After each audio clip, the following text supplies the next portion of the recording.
Hi everyone, welcome to the Ultimate Gardening channel. In today's exciting sprouting video, we'll be discussing the topic companion planting. If you want to learn everything behind what I'm going to be doing to show you guys this topic and all the details you need to learn pertaining to this topic, please stay tuned with us. So to main gardeners, companion planting is a way of gardening that us gardeners that have minimal gardening space use.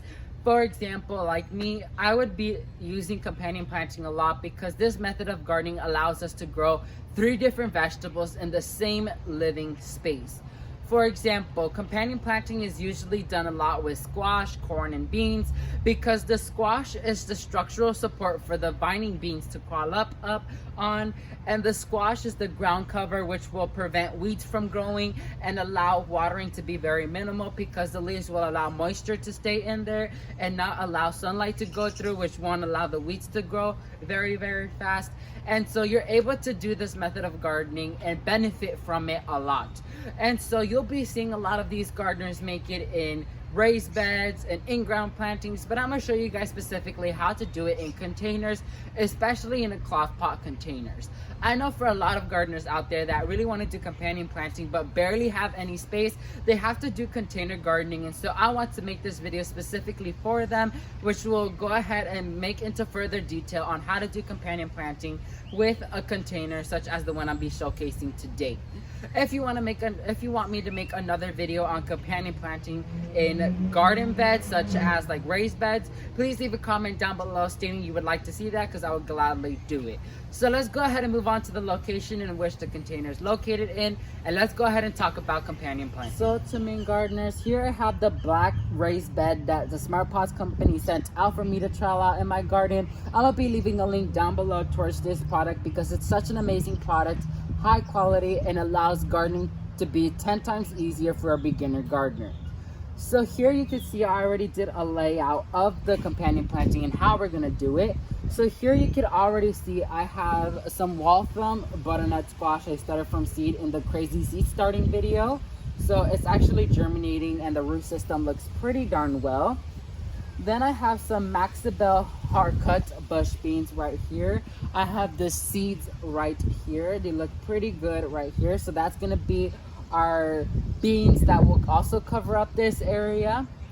And then I have some you gotta have it corn from Gurney's right here. This will be our structural system. So this one will be the plant that will grow upwards and, you know, make the planter look, you know, more structural and allow the plants to be a little bit more covered and the beans to have something to hold on to, even though they're bush beans. So it'll be sort of like a structural support system.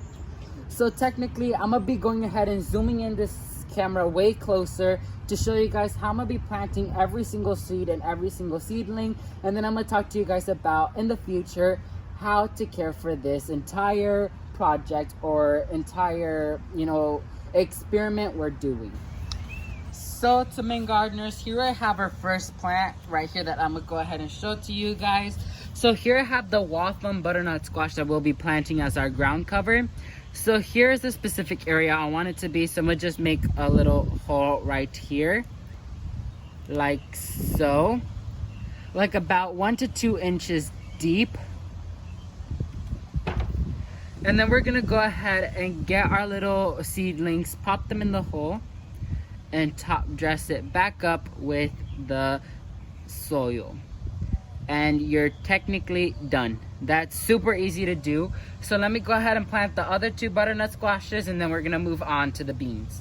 So to main gardeners, here I have the Maxibel haircut bush beans right here. So I go ahead and group these by 3 because bush beans are super versatile and they're able to go ahead and be planted in groups, which I really like. So you can see here clearly we have the seeds right here, like so. So I'm just gonna go ahead and make a little well, like not even an inch low, and we're just gonna place them in there and plant them back up. That simple. So you're just gonna make, once again, a little hole, not even, maybe about a ½ inch, pop those in there, plant them, you're done. That's how easy it is to plant bush beans. That's why I really love them. So let me go ahead and plant the other bush beans, and let's talk about the corn. So to main gardeners, here I have the corn. So super easy to plant corn. So with corn it's a bit different. You do have to go a little bit deeper. So I would do a 1 inch hole plop the seed in there, and then top dress it like so. So you want to do that with all your seeds. So when it comes to corn, artichokes, and such not, you do want to plant about 1 inch. With beans, you could do 1/2 inch, and if you have sproutings, you could always do that like normal. So just go down 1 inch, plant, down 1 inch, plant, down 1 inch, plant, down 1 inch, down 1 inch, and you're that. It's that easy. And so then let me go ahead and finish planting all this corn. Let's go ahead and talk about sunlight requirements, watering, fertilizing, all that good stuff. So to main gardeners, now we'll be discussing about all the things you need to learn on how to care for the companion planting and how to prepare yourself when it comes to future on harvest. So you want to go ahead and plant all 3 vegetables with the same sunlight requirements. For example, with the butternut squash, the bush beans, and the corn, they're all a full sun loving plant, so there will be in a place where they'll receive 6+ hours of direct sunlight. So that's what you want. If all your seeds say partial sun, put them in a partial sun location. If they say shade, put them in shade. Give them what they want so they can perform the best. Number 2, with watering, if you plant them by seed, you want to go ahead and water every day until sprouts come up, and then you can go ahead and set that back with 1 time every 2 to 3 days based on your forecast. If it rains that week, you could go ahead and do it every 3 to 4 days, and if it doesn't, you could do the 2 to 3 days like I recommended. Fertilizing on these, I know you guys noticed I did not apply any beginner starter fertilizer because number 1, these are baby seedlings that I planted, like the butternut squash, and their seeds. So I don't want to introduce them to a big, powerful, nutritious fertilizer. So once they grow on a little bit more and more true leaves start to develop, I'm gonna be going ahead and fertilizing with a water soluble fertilizer like the Vermistera earthworm casting tea, because like I mentioned, it's carried through water, and when you water with containers such like this one, you'll be able to water those plants and they'll be able to absorb that nitrogen and potash and go ahead and do great for you. But you can also do a granule fertilizer as well. If you do granularly, you want to go ahead and do that monthly. If you do a water soluble fertilizer, you would have to do that weekly until they are a bit more mature. Once they're mature, you can go ahead and set that back to monthly as well. So that's going to be it for this exciting spreading video, guys. Once I have more updates towards this planter, I'll go ahead and make a video on care guides like pruning, trimming, pest control, and such not. So right now, you just learned the basics on how to begin your companion planting experiment. So let's go ahead and wrap up this video. So to main gardeners, that's going to be it for this exciting spreading video. Once again, in this video, I went through detail by detail on how to go ahead and start companion planting in a container. Super fun to do. I recommend this gardening method with people who are in a small area and who have a very small gardening space, because this is super fun to do and you're able to harvest the vegetables you want in a maximum gardening space.